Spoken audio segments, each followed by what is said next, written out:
Bismillah.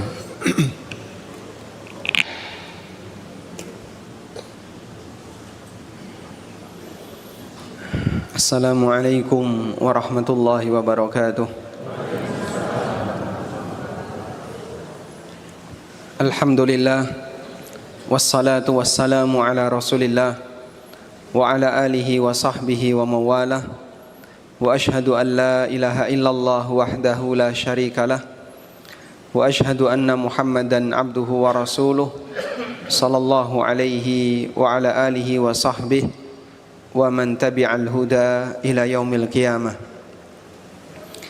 Alhamdulillah, puji syukur kita haturkan kehadirat Allah Azza wa Jal. Di kesempatan waktu duha yang cerah di pagi ini, Allah kumpulkan kita untuk belajar bersama, ketemu dengan sesama saudara muslim di Masjid Al-Hidayah, Purwosari, Sleman, Yogyakarta. Kita bersyukur kepada Allah atas nikmat yang besar ini. Semoga Allah jadikan ukhuwah kita sebagai ukhuwah yang diabadikan oleh Allah sampai kiamat. Salawat dan salam semoga tercurah untuk junjungan Nabi Agung Muhammad sallallahu alaihi wasallam atas perjuangan besar beliau dalam membimbing umat sehingga kita bisa merasakan indahnya Islam. Tidak lupa kita mengucapkan ahlan wa sahlan, selamat datang, sugeng rawuh dumateng para tamu saking Purbalingga. Saya awalnya menduga yang datang usianya 30-an. Ternyata yang datang usianya 20-an ke atas. 20 munggah, munggah dhuwur ngoten nggih Pak. Masya Allah. Tadi tulisannya apa Pak? Gria belajar lansia. Berarti ini anak pondok? Oh bukan. Masya Allah. Yusone yang paling senior Yusuf pinten nih? 84, Masya Allah. 84 yang datang ke sini ya. Seharusnya kita yang datang ke sana ini Pak. Semoga jadi tambahan amal soleh bagi Bapak Ibu sekalian yang jauh-jauh datang dari Purbalingga untuk sama-sama belajar di Jogja dan sekitarnya. Rasulullah sallallahu alaihi wasallam ngasih motivasi. Man salaka tariqan, siapa yang menempuh satu jalan, yaltamisu fihi ilman, dalam rangka nuntut ilmu. Menempuh jalan dalam rangka nuntut ilmu, salah satu di antara maknanya adalah keluar rumah untuk mencari majelis ilmu. Jenengan mau berangkat jam pinten? Jam 8 malam, Masya Allah. Kita jam 8 malam sudah tidur. Mereka baru berangkat dari Purbalingga. Semoga pahalanya makin besar. Baik, jadi kajian kita pagi ini membahas buku judulnya Khudh Aqidatak. Ini buku yang isinya sebagaimana namanya, Khudh Aqidatak, ambillah akidahmu. Minal kitabi wa sunnatis sahihah, bersumber dari Al-Quran dan sunnah yang sahih, membahas tentang akidah secara ringkas. Dan kali ini kita mau mengangkat bab yang diberi judul oleh penulis As-Sunnatu wal Bid'ah. Turung-turung kok wis dijak bahas bid'ah. Ya memang urutan babnya pas ini ya. Baik Bapak Ibu yang dimuliakan Allah Subhanahu wa taala, nanti kita akan dengarkan dulu buku ini dibaca.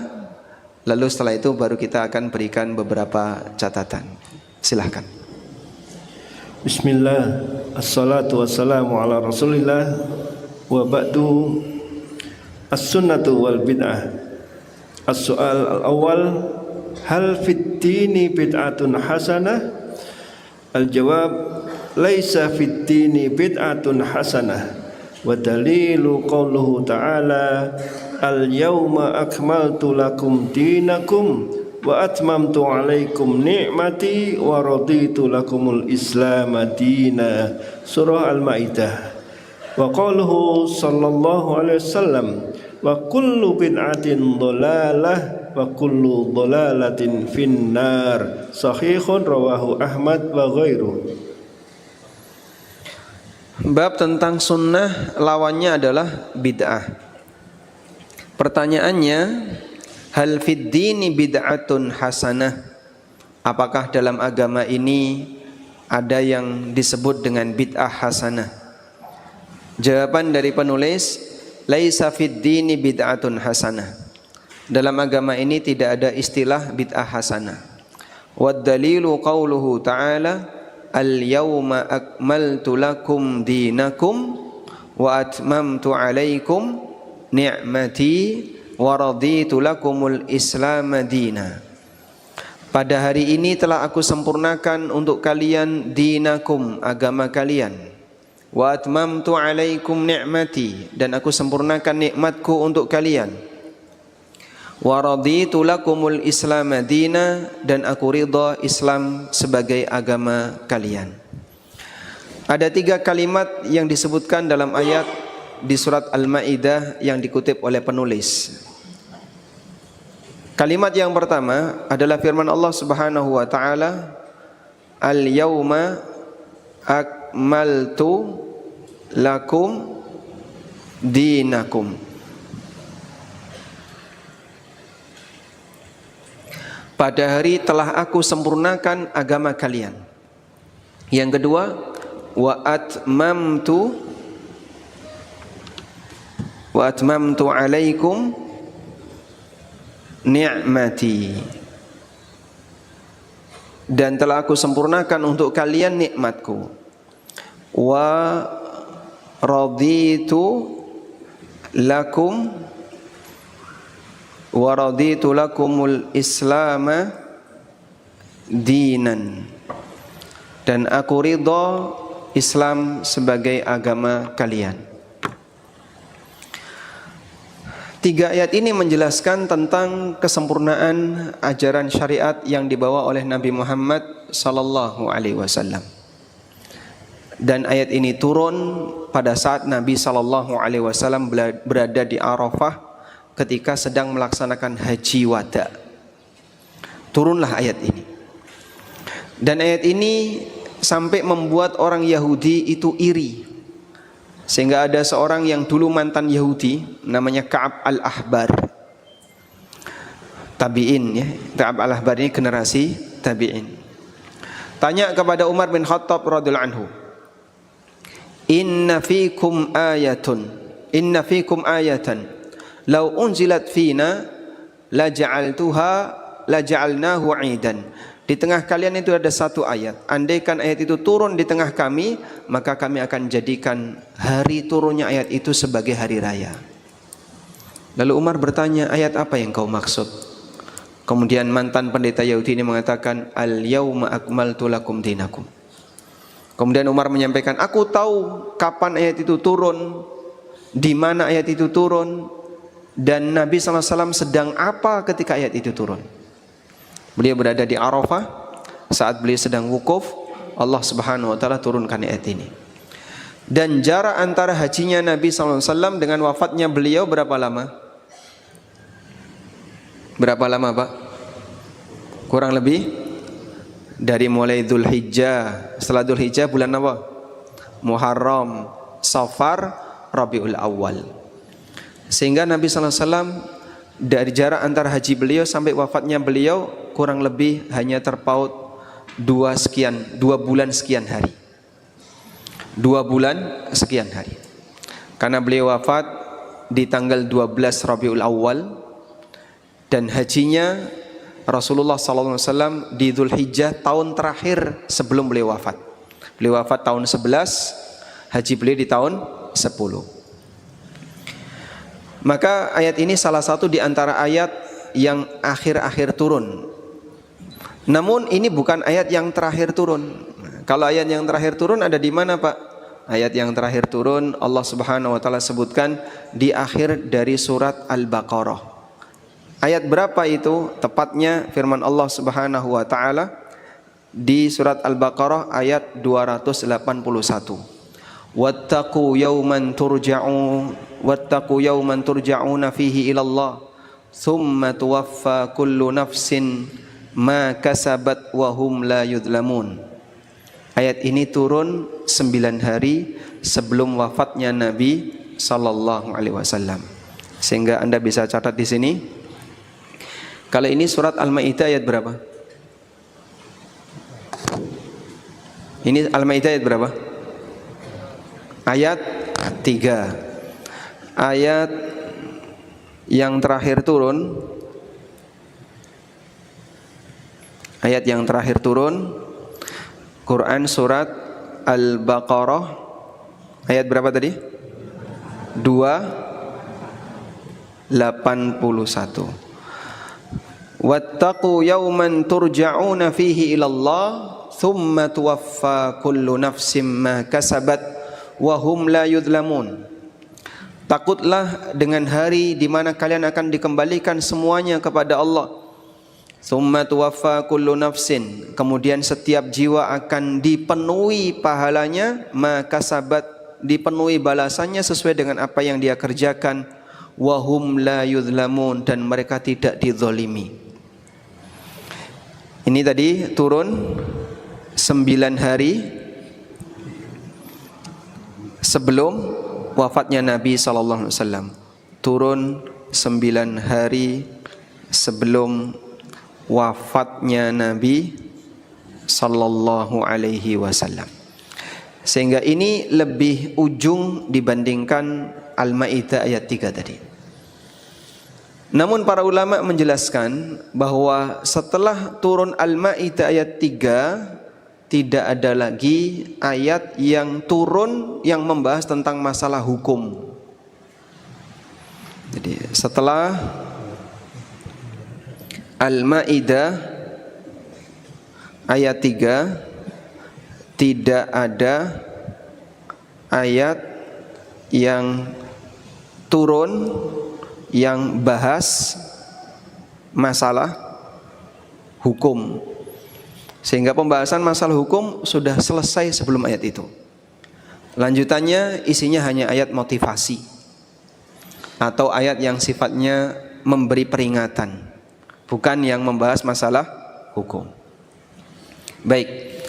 Selanjutnya kita lihat dalam ayat ini Allah Subhanahu wa taala menegaskan, Al-yauma akmaltu lakum dinakum. Pada hari ini telah aku sempurnakan agama kalian. Isi agama itu apa, Pak?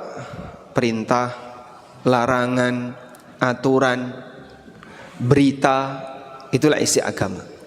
Berita, sehingga isi agama adalah ajaran.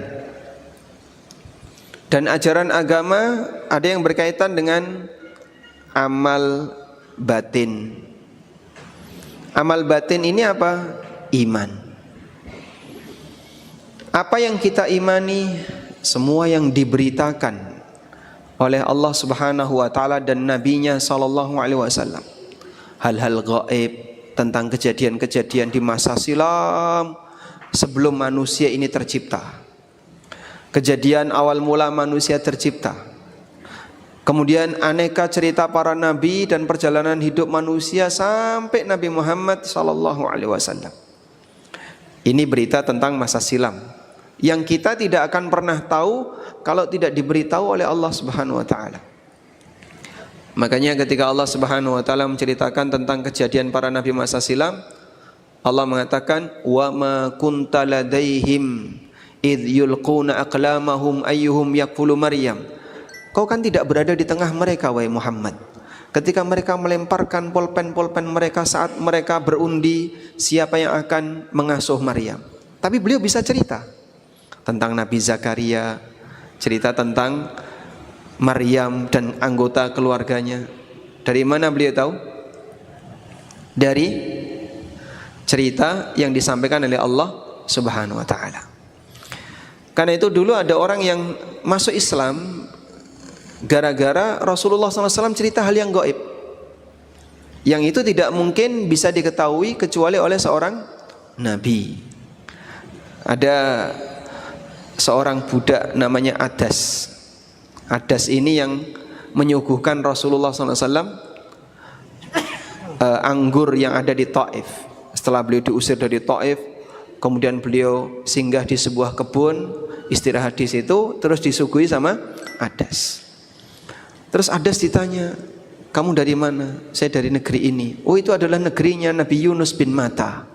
Adas tanya, dari mana kamu tahu Yunus bin Matta? Beliau adalah seorang nabi, orang soleh, sebagaimana aku seorang nabi. Akhirnya Adas masuk Islam. Yang kedua, isi agama yang kedua adalah amal lahir. Amal lahir ini meliputi apa saja, Pak? Meliputi ibadah ritual. Contohnya sholat, puasa, zikir-zikir. Kemudian apa lagi? Haji, umroh, dan seterusnya. Kemudian juga di sana ada perintah dan larangan. Perintah dan larangan terkait kehidupan sehari-hari.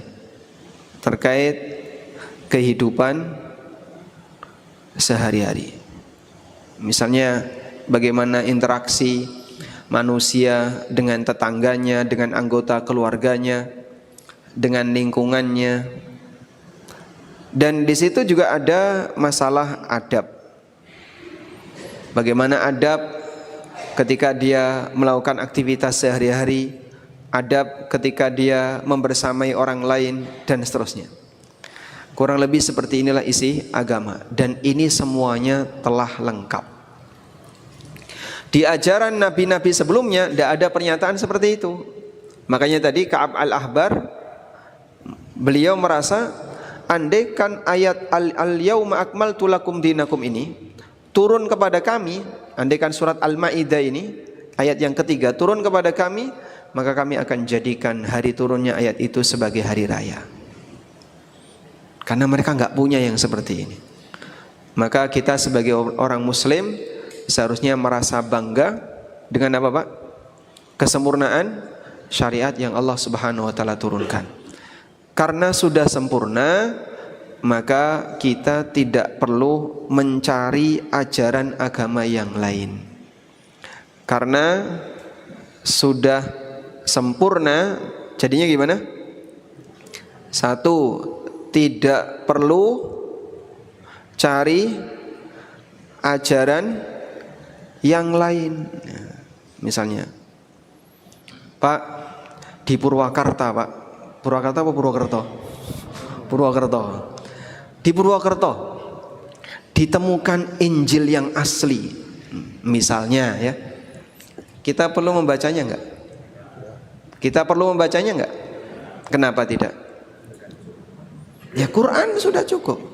Kamu tidak perlu untuk belajar kitab yang lain, karena Al-Quran sudah mencakup semuanya. Allah sudah sediakan dengan lengkap. Kalau sudah lengkap, berarti manusia dia tidak butuh nabi yang lain, tidak butuh ajaran yang lain, karena semuanya telah disediakan oleh Allah Subhanahu wa taala. Yang kedua, jangan ditambahi. Sebab sesuatu yang sempurna kalau ditambahi ngerusak. Sesuatu yang sempurna kalau ditambahi malah ngerusak. Contohnya apa, Pak? Kita punya dua mata, sempurna bukan, Pak? Sempurna. Ibu-ibu kalau dikasih satu lagi mau nggak? Nggak mau? Gratis. Taruh di belakang deh, kayak spion. Kita meyakini bahasanya sesuatu yang sempurna kalau ditambahi bukan semakin memperindah, tapi malah merusak. Makanya kenapa nambah-nambahi agama itu termasuk di antara bentuk pelanggaran yang besar, sebab ini ngerusak ajaran. Sehingga Anda bisa lihat ya, bagaimana perubahan yang terjadi pada ajaran Nabi Musa. Pada waktu diajarkan Nabi Musa, kemudian dilanjutkan oleh para nabi setelahnya, ajaran itu masih murni, sangat bagus, sesuai dengan apa yang Allah turunkan. Oleh tangan-tangan Yahudi diubah, kitabnya diubah, ono sing ditambahi, ono sing dikurangi. cerita-ceritanya diubah, ajaran Nabi Musa diubah, akhirnya jadi agama baru yang tidak sama sebagaimana ajaran agamanya yang diajarkan oleh Nabi Musa alaihissalam.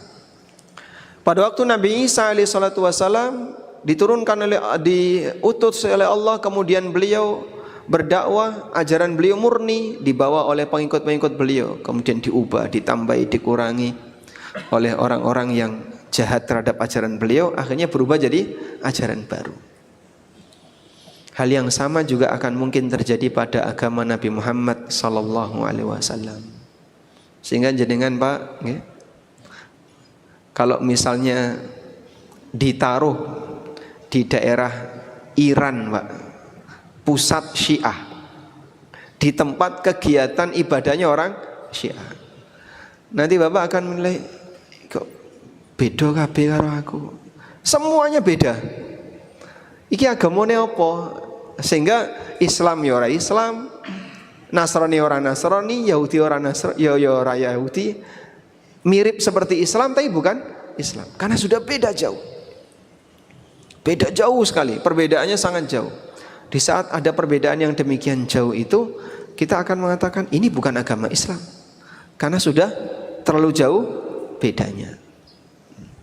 Disitulah kita menyadari bahwasanya agama itu kalau ditambah-tambahi maka nanti jadinya ngerusak. Sehingga Rasulullah sallallahu alaihi wasallam menjaga jangan sampai umat ini nambahi agama dengan cara beliau memberikan ancaman keras bagi orang yang melakukan praktek bid'ah. Sebab bid'ah ini berawal dari semangat orang untuk nambahi ajaran agama. Selanjutnya, wa atmamtu alaikum ni'mati, aku sempurnakan untuk kalian nikmatku. Aku sempurnakan nikmatku. Agama itu nikmat. Agama itu nikmat. Jangan merasa enggak kalau jadi orang muslim itu nikmat? Nikmat atau berat? Senang apa senep? Ada enggak orang yang merasa keberatan menerima Islam, Pak? Jadi wong muslim ki apa-apa ora entuk. Jadi wong muslim apa-apa ndak boleh. Ini ndak boleh, ini ndak boleh, ini ndak boleh. Serba ndak boleh. Makin ngaji makin banyak yang nggak boleh. Dulu sebelum ngaji, wah, kaya ngene iki ra ngerti dikentok kabeh. Karena dia nggak tahu merasa semuanya serba boleh. Sehingga dulu ketika dia belum ngaji, ditakoni, "Pak, ngerti riba ora, Pak?" "Apa, Mas?" "Riba." "Ngertine rabi, Mas." Dia nggak tahu apa itu haram, apa itu gharar, harta riba, nggak ngerti sama sekali sebelum dia belajar. Maka sebagian orang yang nggak mau belajar itu alasannya itu, Pak, dan itu real, Pak. Sehingga yang penting kan aku nggak ngerti, yang penting aku nggak tahu, padahal sebenarnya dia sudah tahu. Ini bahaya, sehingga mereka keberatan untuk menjadi muslim yang kafah. Padahal Allah Subhanahu wa taala sebut agama ini nikmat. Maka karena agama itu nikmat, Allah mengatakan, "Wa atmamtu 'alaikum ni'mati." Aku sempurnakan nikmatku. Nikmatku untukmu. Nikmat di sini nikmat apa, Pak? Nikmat di sini adalah nikmat agama. Sebab nikmat ada dua, ada nikmat duniawi dan ada nikmat ukhrawi. Nikmat yang disempurnakan untuk Nabi Muhammad SAW nikmat apa, Pak? Nikmat akhirat, nikmat agama. Karena kalau nikmat dunia, beliau saja waktu meninggal punya utang. Beliau pernah mengalami lapar yang berat sampai perutnya diganjel dengan batu. Aisyah radhiyallahu anha pernah mengatakan, "Ittala'al hilal, thumma tala'al hilal, thumma tala'al hilal." Terbit hilal sampai terbit hilal berikutnya, sampai terbit hilal berikutnya. Walam yuqad fi baitin Nabi sallallahu alaihi wasallam narun. Sementara di rumah Nabi sallallahu alaihi wasallam dapurnya tidak ngepul. Berarti selama berapa bulan itu? 2 bulan lebih ya. Terbit hilal, ketemu hilal berikutnya, ketemu hilal berikutnya. Berarti kurang lebih 2 bulan. Enggak masak. Biasa Pak Ustadz kalau nggih ngoten niku gas entek. Nah, itu kan. Bukan karena enggak ada bahan bakar, tapi karena tidak ada bahan yang bisa dimasak. Ya. Tidak punya beras seperti kita, tidak punya gandum, tidak punya bahan yang bisa dimasak. Sampai kemudian orang-orang yang mendapatkan cerita ini tanya kepada Ummul Mukminin, "Wa ma ta'kulun?" Lalu apa yang kalian makan? Kata Aisyah radhiyallahu anha, "Al-aswadain." Aku makan 2 benda hitam, kurma dan minum air sudah. Jenengan dikasih sarapan kurma tiap hari itu betah berapa hari? Sarapan tok loh niku Pak. Belum yang makan siangnya. Subhanallah. Selama 2 bulan lebih yang dimakan cuman kurma. Kita saja yang kadang disediani sayur lodeh, bosan Bu kok lodeh terus. Ganti sate bosan, ganti opo meneh bosan. Gampang bosan nggih Pak? Padahal makanan kita kadang pagi, siang, malam itu beda menu. Subhanallah. Kemudian karena ini adalah nikmat, maka jika Allah sebut agama sebagai nikmat, maka hargailah sebagai nikmat. Jangan malah sebaliknya, Allah sebut agama itu nikmat, kita menyebutnya adab. Nah, ini kan berarti merespon kebalikan. Orang yang boleh kita sebut pangapunten nggih, kurang ajar, ketika diberi hadiah tapi orang ngajeni, diberi hadiah tapi tidak menghargai. Misalnya nggih, bapak pulang bawa cincin, diserahkan ke istrinya. Ya, begitu dipakai terus dibuang di depan suami. Kira-kira sebagai suami gimana? Hah? Ya sesuk tak tukokno meneh. Iki wong palsu kok. Kira-kira sebagai suami emosi atau tidak? Mungkin orang kan emosi, dikai hadiah ora dihargai, malah dibuang. Walaupun mungkin tidak seberapa. Ya. Sebenarnya istri itu lebih senang dikasih bunga atau dikasih emas? Hah? Oh duit. Duit gambar kembang iki rano iki. Baik. Jadi kalau itu adalah sebuah nikmat, maka hargailah sebagai nikmat. Jangan sampai ketika Allah sebut itu nikmat, tapi kita justru menjadikannya sebagai azab. Ya contohnya kayak tadi Pak. Orang yang merasa keberatan untuk menerima agama, merasa ketika beragama itu menyusahkan dan seterusnya. Saya pernah dapat cerita ya Pak. Sudah pernah dengar ceritanya belum Pak? Belum? Oh belum. Ada satu keluarga Nasrani Pak. Seluruh keluarga ini semuanya masuk Islam kecuali suami. Dan ini keluarga artis. Kalau saya sebut inisialnya saja mungkin Bapak sudah tahu ya. Istrinya sudah masuk Islam, anak-anaknya sudah masuk Islam, kecuali bapaknya ini. Nah si suami ini ketika ditanya, kenapa kok keberatan untuk masuk Islam? Jadi orang Islam itu susah, apa-apa nggak boleh. Mau minum khamr nggak boleh, makan babi nggak boleh, dikit-dikit harus ada label halal. Repot, nanti ketika berada di negeri kafir misalnya, mau ke warung apa bingung. Kalau kita sebagai orang Nasrani kan bebas. Nek dosa wis ana sing nanggung dosa. Karena sudah ada yang menebus dosa seluruh manusia. Belum lagi kalau dia punya hobi selingkuh misalnya. Bagi muslim mungkin dia masih berpikir ada konsekuensinya loh. Kalau nanti sampai kamu berzina dosanya seperti ini. Bagi orang kafir sudah, itu enggak dipedulikan. Sehingga dia merasa keberatan kalau masuk Islam, sebab nanti akan banyak sekali yang dia tinggalkan. Dia mengakui kebenaran agama ini, Dia mengakui agama Islam itu jauh lebih sempurna, lebih indah ajarannya dibandingkan ajaran agama yang lain. Cuman dia keberatan di aturannya. Makanya dulu ya, pernah ada sekelompok orang dari kalangan penduduk Taif. Taif ini nama daerah dihuni oleh Bani, namanya Bani siapa? Bani Thaqif. Inilah penduduk daerah Taif. Nenek moyangnya Hajjaj bin Yusuf Al-Thaqafi itu dari Taif, kuli batu dulu ya. Bani Thaqif yang merupakan penduduk Taif, mereka susah untuk ditaklukkan karena posisinya di atas, sehingga diserang berkali-kali oleh kaum muslimin, nggak berhasil. Tapi daerah kanan kirinya semuanya sudah ditaklukkan oleh kaum muslimin. Mekah sudah ditaklukkan, Hunain ditaklukkan, daerah-daerah yang lain sudah ditaklukkan, tinggal Taif ini.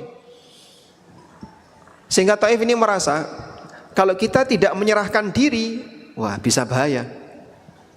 Akhirnya mereka mengutus kurang lebih 40-an orang untuk datang ke Madinah dan menyatakan bersedia menerima Islam, tapi dengan negosiasi. Kemudian berangkatlah mereka ke Madinah. Oleh Nabi SAW mereka dibuatkan tenda tepat berada di pintu Masjid Nabawi, biar bisa melihat langsung kegiatan kaum muslimin di dalam masjid dan bisa mendengar ceramah-ceramah Rasulullah SAW selama berhari-hari di situ. Kemudian dilakukanlah negosiasi dan mereka bersedia, ya Rasulullah, kami bersedia untuk masuk Islam tapi dengan syarat. Apa saja? Pertama, berhala Lata jangan dibongkar.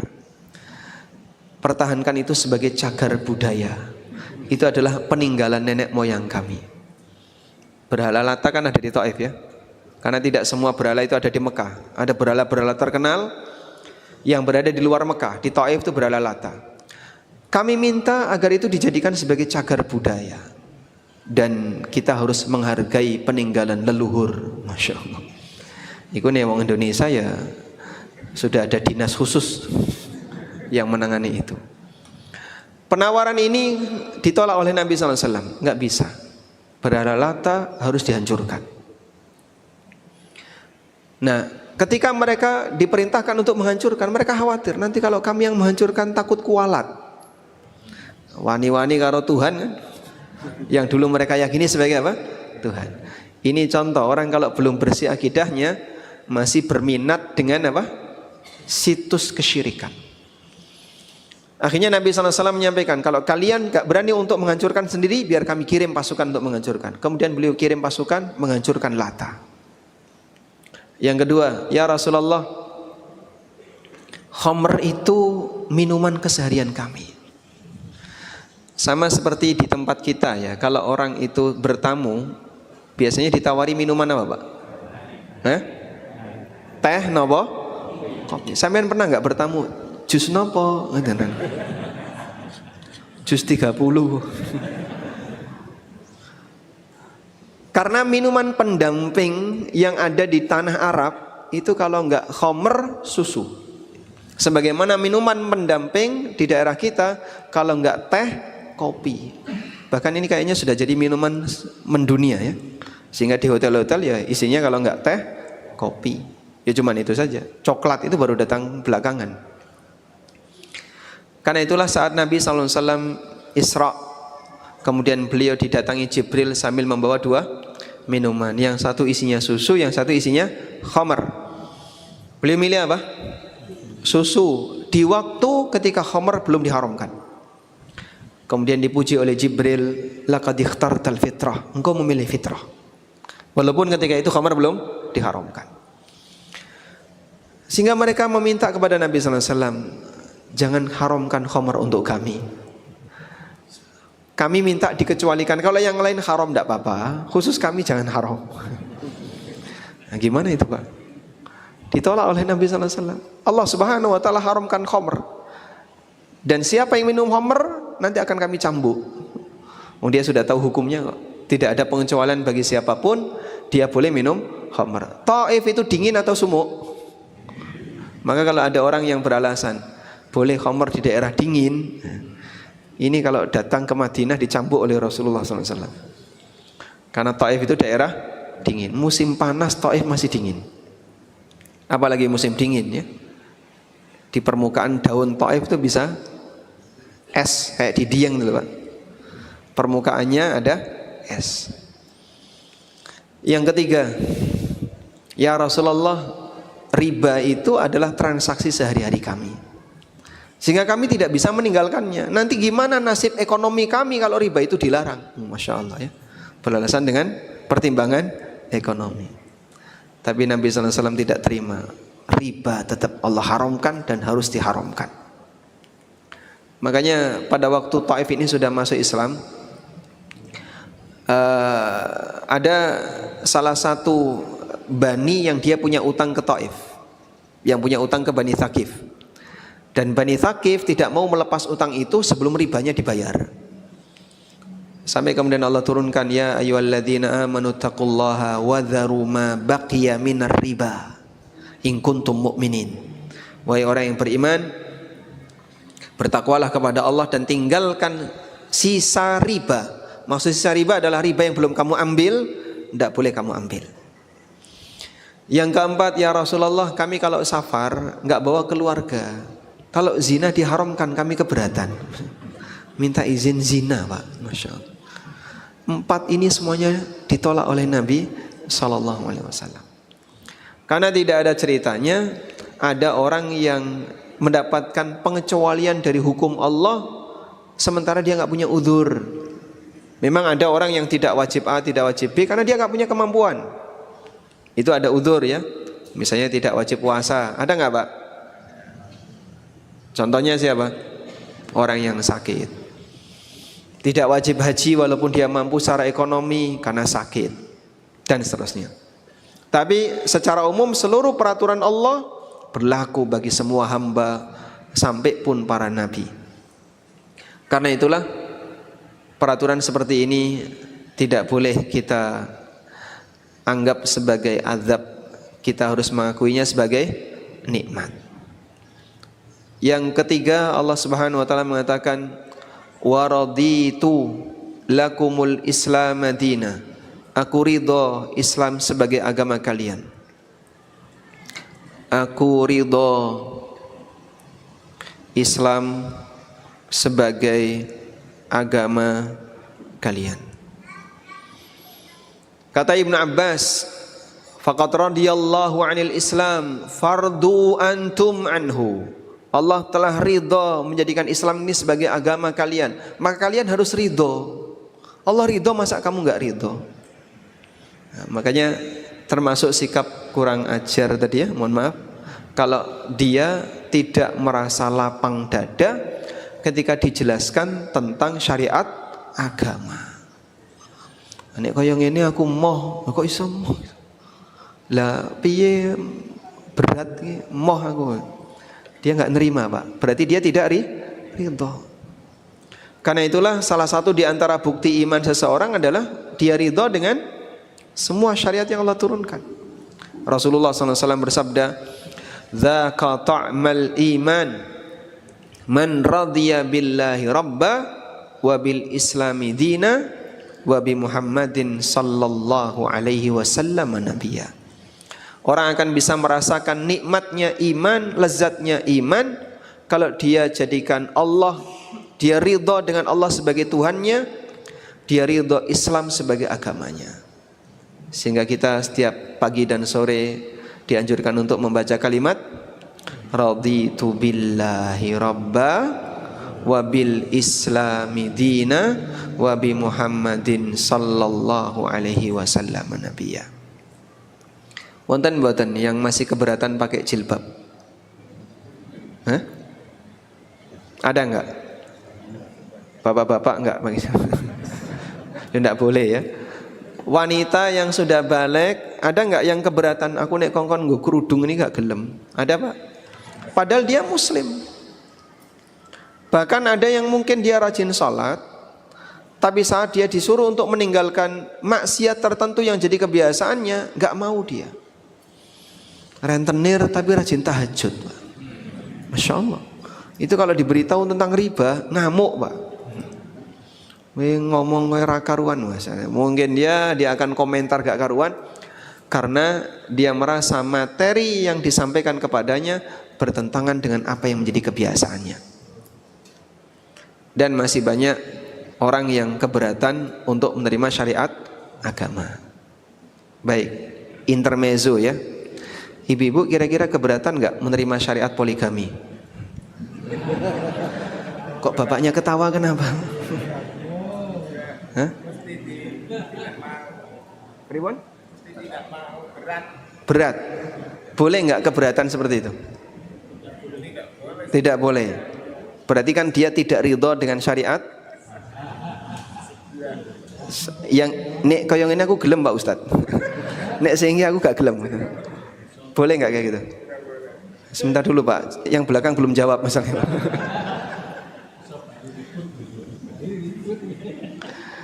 Wah, ini salah nggon ngaji gitu. Ibu-ibu menerima, Pak. Mereka menerima syariat poligami dengan sukacita, menerima 100%. Tapi kalau bisa yang praktek jangan suami saya. Setuju nggih? Nah, baik. Karena kita wajib ridho untuk semuanya. Kadang kalau sudah berbicara masalah duit dan urusan dunia, nah barulah orang itu muncul merasa keberatan. Dikandani warisan itu laki dan perempuan beda. Anak lanang karo anak wedok 2:1 itu wasiat dari Allah. Yusikumullahu fi auladikum lidzakari mithlu hadzil unthayain. Ada enggak anak wedok sing enggak terima? Padha anake kok dibeda-bedakno.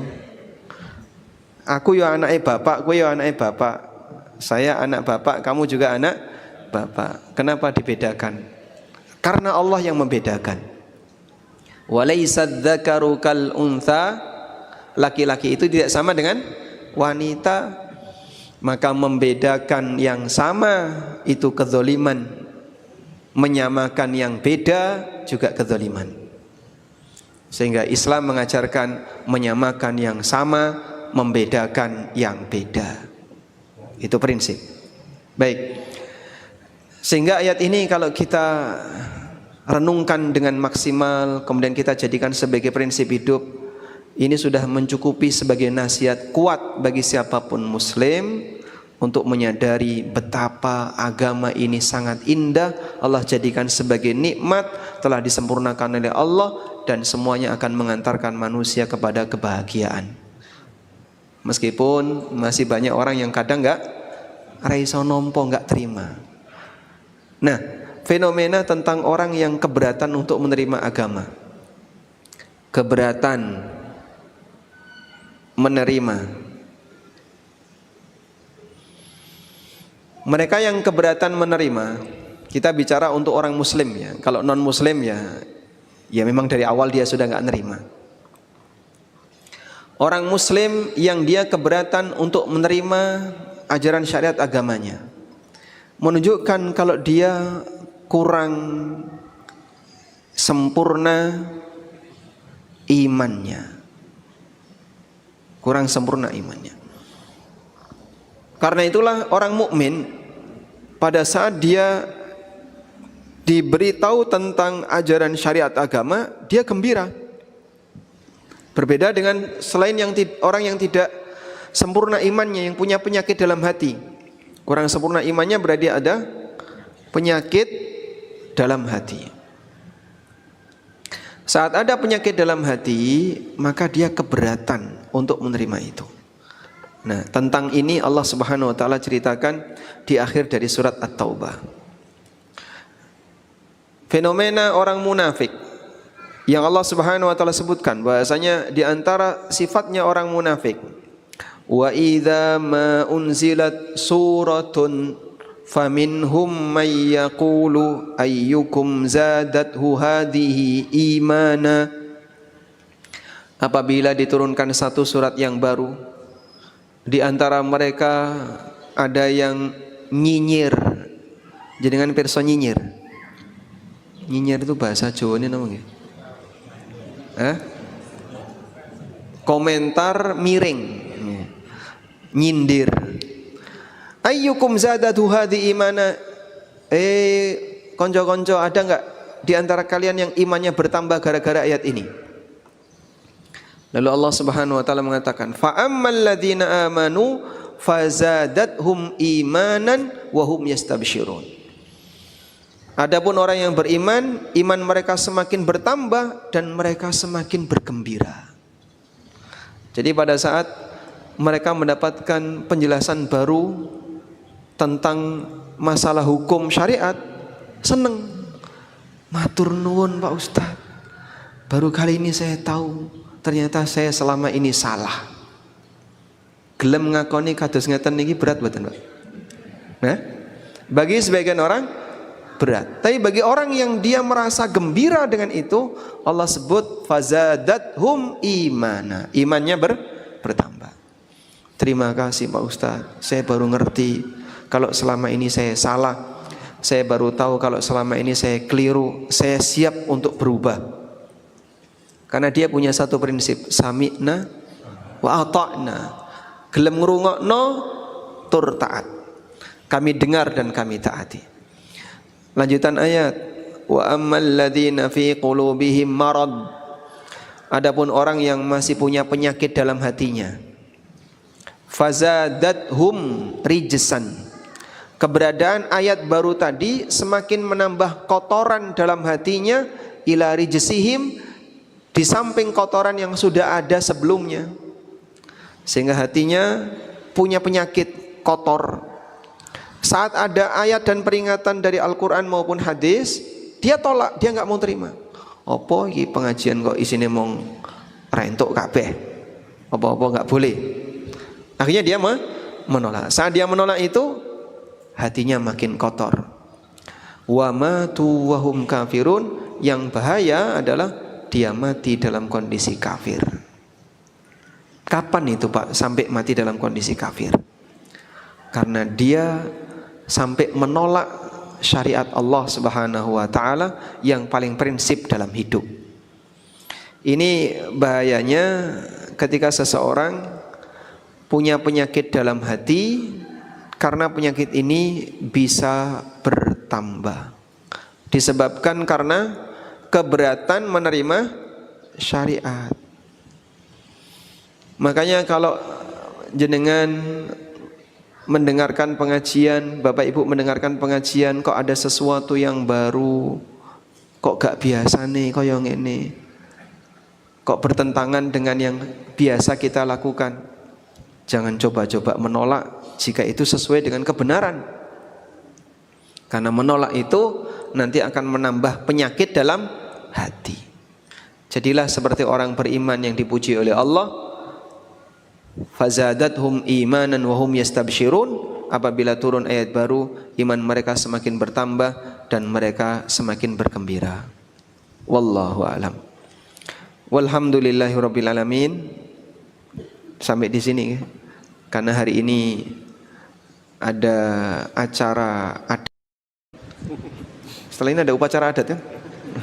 Makan-makan maksudnya ya. Maka untuk pengajiannya diperpendek. Baik demikian, wassallallahu ala nabiyyina Muhammadin wa ala alihi wa sahbihi wasallam. Jazakallahu khairan Ustaz atas kajian di pagi hari ini. Ada beberapa pertanyaan. Yang pertama, Ustaz, kami sudah mendaftar haji reguler dan kemungkinan akan berangkat 5 tahun lagi. Kami juga sudah menyimpan berupa emas yang ketika sampai waktunya kami tinggal membayar pelunasan dengan emas tersebut. Namun ternyata hati ini resah saat menyaksikan beberapa kaum muslimin bisa umroh di bulan Ramadan. Bolehkah emas simpanan kami tersebut kami gunakan terlebih dahulu untuk umroh di bulan Ramadan? Pada saat seseorang menyimpan harta untuk persiapan ibadah, maka sejak dia simpen sampai pelaksanaan ibadah berhasil, sampai dia pulang, rentang waktu ini bernilai pahala. Sehingga tidak ada salahnya ketika seseorang misalnya nyimpan emas atau nyimpan tabungan untuk persiapan pelunasan kalau nanti akan ada panggilan untuk berangkat haji. Sebab kalau nggak seperti ini disiapkan, begitu ada panggilan dadak-dadak golek utang, ya, belum tentu ada yang mau ngasih utang. Tapi kalau dia sudah persiapan kurang 5 tahun, dicek di aplikasi kurang 5 tahun, kemudian dia persiapan, maka insya Allah sejak persiapan itu dia sudah terhitung melakukan amal ibadah. Inilah contoh keberkahan harta seorang muslim. Rasulullah SAW memuji orang yang merawat kuda, kemudian dia latih kuda itu, yang kuda ini tujuannya untuk dipakai jihad fisabilillah. Sehingga sejak dia merawat sudah mendapatkan pahala berjuang di jalan Allah walaupun dia belum berangkat. Maka tidak ada salahnya kalau Anda mempertahankan emas tadi untuk persiapan haji. Pertanyaannya sekarang, boleh nggak dipakai umrah Ramadan? Kalau dipakai umrah Ramadan beresiko saat panggilan haji Anda nggak punya dana yang cukup, maka sebaiknya ditahan. Sebab umrah Ramadan kurang lebih di angka, kalau di ANB berapa? Pertanyaan nggak boleh nih ya. Misalnya di angka 30-an juta ya. Terus biasanya kalau pelunasan haji pinten saat ini Pak? Tahun ini? 50 sampai 60. Hah? 50 sampai 60. 50 sampai 60. Berarti kan cukup lumayan itu ya. Tinggal selisih 20 juta. Umrah Ramadan dia gunakan anggaplah misalnya sampai 35 juta sak sangune. Kalau nganggo pesta ngundang tonggo ya sampai 40 juta ya. Lebih mahal makan-makannya. Jadi kalau dia gunakan untuk umrah Ramadan sampai 40 juta, padahal tambahan haji kurang lebih 50 sampai 60 juta. Nah, dikhawatirkan nanti kalau dipakai umrah Ramadan kok bisa menyebabkan dia kesulitan melunasi haji saat panggilan. Kami sarankan dahulukan yang rukun Islam. Dahulukan yang rukun Islam. Dan nanti jenengan bisa umroh saat haji. Sebab jamaah haji Indonesia itu pasti tamattu. Pasti tamattu. Okay? Umroh dulu baru kemudian haji. Sehingga piyambake tetap bisa umroh ketika perjalanan haji. Wallahu a'lam. Yang berikutnya Ustaz, kami sudah membeli hewan kurban berupa kambing kepada seorang petani dan kemudian akan diantarkan kepada kami di masjid kami H-1 dari Idul Adha. Bila kemudian hewan tersebut mati, siapa yang bertanggung jawab? Ketika kita sudah membeli hewan kurban, lalu ternyata hewan itu mati sebelum diantarkan, siapa yang tanggung jawab? Di sini ada dua kejadian ya. Pertama adalah akad jual beli, yang kedua penitipan objek jual beli. Jual belinya terjadi ketika bapak atau ibu sudah beli hewan itu, sudah deal. Harga berapa kambing ini? 2 juta. 2 juta dikirim H-1. Jadi harga 2 juta itu sudah harga plus perawatan sampai H-1. Berarti akad sudah terjadi belum? Sudah. Walaupun mungkin bayarnya belum lunas. Mau bayarnya sudah lunas, belum lunas, mau DP, yang penting pokoknya sudah akad. Berarti kambing ini sudah jadi milik sahibul kurban ini. Selanjutnya kambing ini dititipkan di petani, dirawat oleh petani. Maka status yang merawat kambing ini adalah amin, orang yang mendapatkan amanah. Dan orang yang mendapatkan amanah, jika ada resiko, maka di situ ada dua keadaan. Keadaan yang pertama, apabila dia teledor sehingga mengalami resiko, maka dia wajib tanggung jawab, harus ganti dengan kambing yang baru. Teledor itu bagaimana Pak? teledor itu ada dua bentuk.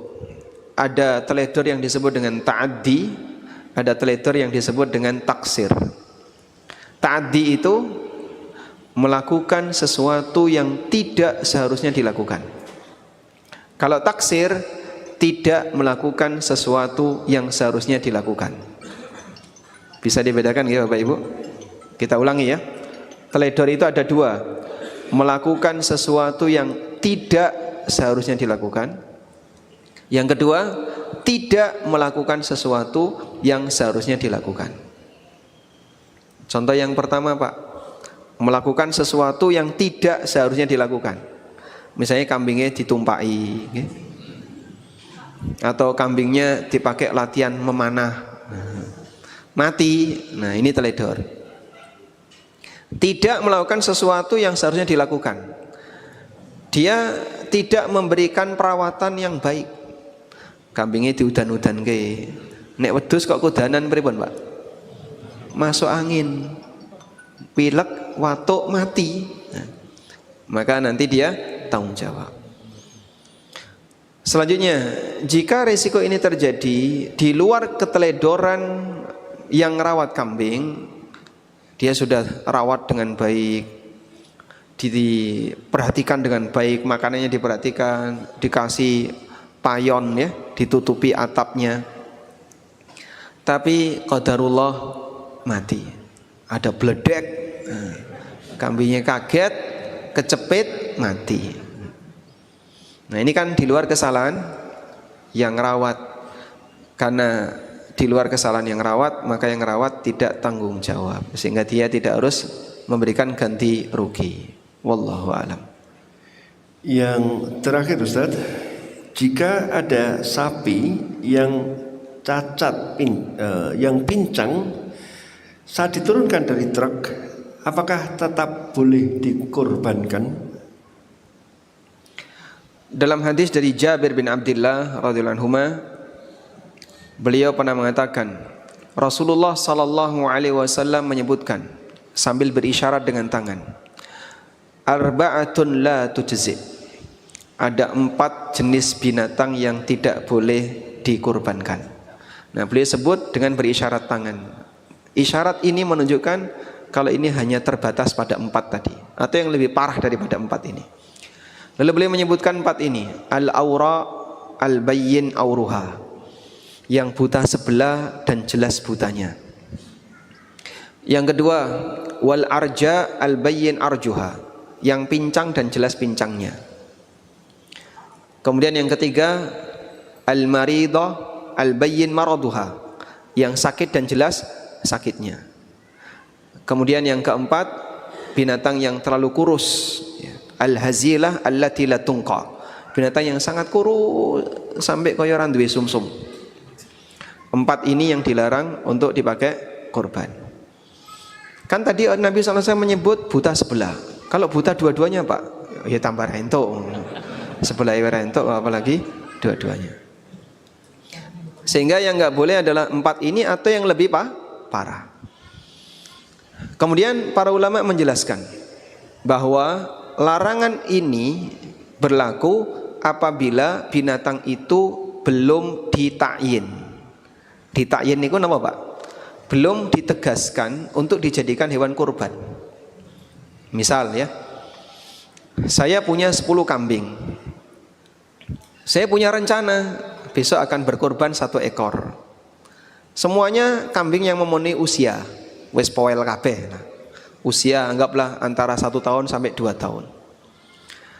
Tapi saya belum menentukan kambing yang mana yang mau saya korbankan. Saya cuma punya rencana, pokoknya nanti saya mau korban 1 ekor.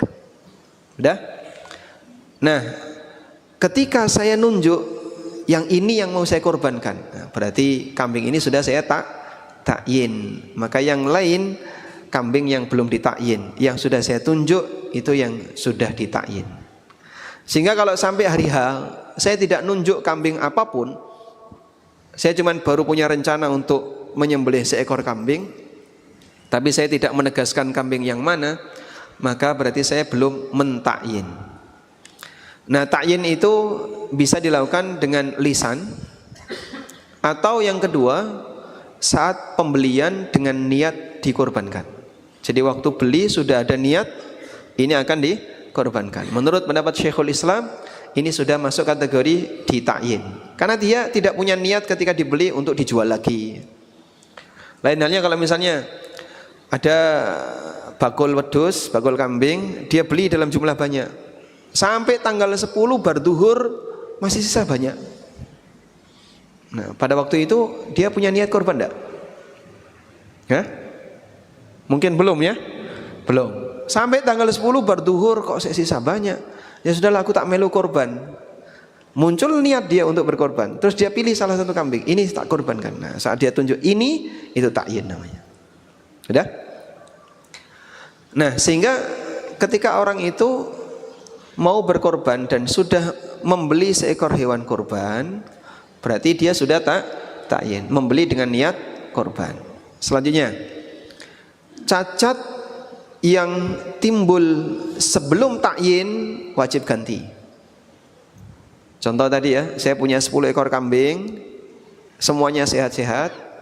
Nah, saat saya mau milih mana yang mau saya korbankan, kok ono sing pincang. Oh, ini pincang ya. Timbangannya pincang, tak korbankan aja sekalian. Daripada pincang. Akhirnya saya tandai, ini nanti saya korbankan karena pincang. Boleh nggak kayak gini? Boleh. Nah, ini berarti saya sengaja milih yang cacat untuk korban. Ini tidak boleh. Yang kedua, jika cacat itu muncul setelah takyin, tadi ya sudah beli sapi untuk diniatkan korban. Nah, saat menurunkan mungkin pincang atau luka atau apapun sampai sapi ini jadi nggak normal, para ulama menegaskan boleh dipakai korban. Dalam hadis riwayat Al-Baihaqi, Abdullah bin Zubair radhiyallahu anhuma itu pernah melihat ada onta hadyu yang buta sebelah. Lalu Abdullah bin Zubair tanya, kapan dia mulai buta sebelah? Jika dia buta sebelah sebelum ditakyin, wajib ganti. Kalau dia buta sebelah ba'da antastariyaha, setelah kau membelinya, famdi, maka lanjutkan kurbanmu. Sehingga ini jadi dalil bahwasanya cacat setelah takyin ini tidak mempengaruhi keabsahan kurban. Kambing yang sudah diikat di halaman masjid itu semuanya jelas sudah ditakyin ya. Kan tidak mungkin iki yang punya masih ragu, Pak, apakah mau disembelih atau tidak. Ada nggak gitu? Mbok arep didol, mbok pripun iki. Ada kayak gitu? Tidak ada. Pasti yang punya sudah, ketika kambingnya sudah ditaruh di masjid, berarti yang punya gimana, Pak? Ya sudah bulet-let mau pakai korban. Nah, berarti sudah ditakyin. Kok misalnya, Pak, dodosan tanduk pecah, dodosan sampai pincang dan seterusnya, maka nanti tetap boleh disembelih. Wallahu a'lam. Sebentar Ustaz, barangkali dari tamu dari Purbalingga ada yang mau bertanya langsung, mumpung bisa berada di majelisnya Ustaz Ami. Ada, Pak? Bingung mau tanya apa? Ya. Tanya menunya apa? Oh siap. Ibu-ibu ada mau bertanya langsung? Baik. Ustaz bisa ditutup. Bisa kita bahas. Semoga kajian ini bermanfaat bagi saya pribadi dan Bapak Ibu sekalian. Allahumma anfa'na bima 'allamtana wa 'allimna ma yanfa'una warzuqna ilma wa sallallahu ala nabiyyina Muhammadin wa ala alihi wa sahbihi wa sallam wa akhiru da'wana anil hamd